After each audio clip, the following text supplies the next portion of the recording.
Чтобы понять что-то о низкоразмерных полупроводниковых структурах, надо бы знать, каковы возможные состояния электронов и дырок в них, то есть каковы возможные значения энергии электронов и дырок и соответствующие им волновые функции.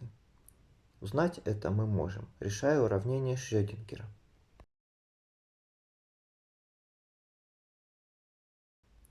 В этом уравнении на входе потенциал U от x, y, z, а на выходе энергия E и волновая функция ψ от x, y, z.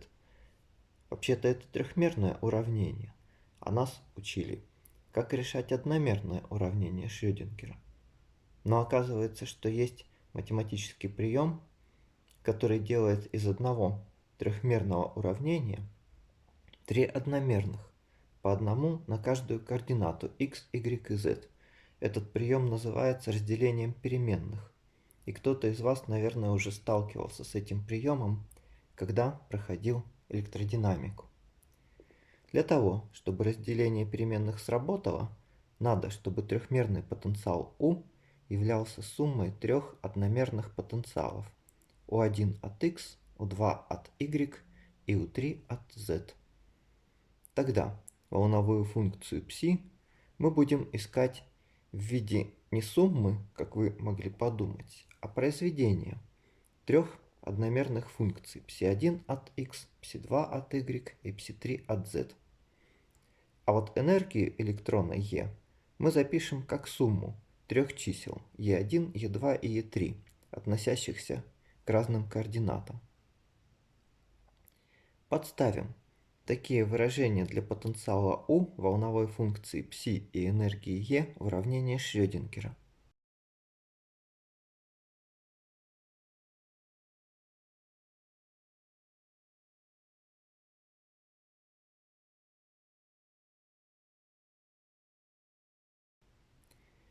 И мы получим уравнение, в котором каждое слагаемое имеет отношение либо к координате x красное, либо к y синее, либо к z зеленое.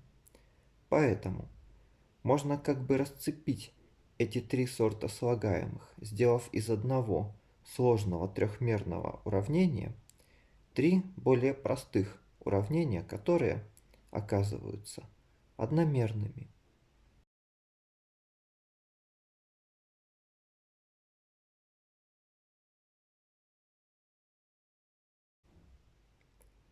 Решая первое уравнение, мы получим волновую функцию ψ1 и энергию E1. Аналогично из второго найдем ψ2 и E2, а из третьего ψ3 и E3.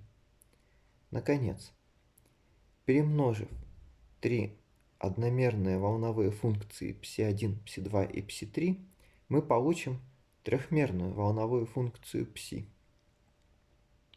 А складывая три энергии E1, E2 и E3, найдем энергию электрона E. Вот так решается трехмерное уравнение методом разделения переменных. Подчеркнем, что для этого метода необходимо, чтобы потенциальная энергия U была суммой трех функций U1, U2 и U3, каждая из которых зависит от одной координаты. Это значит, что метод разделения переменных можно использовать далеко не для всех возможных структур. Но, например, для квантовой ямы он годится. В квантовой яме U1 и U2 просто равны нулю, то есть электрон движется свободно вдоль осей x и y, а удерживающий потенциал U3 зависит только от координаты z, направленной поперек ямы.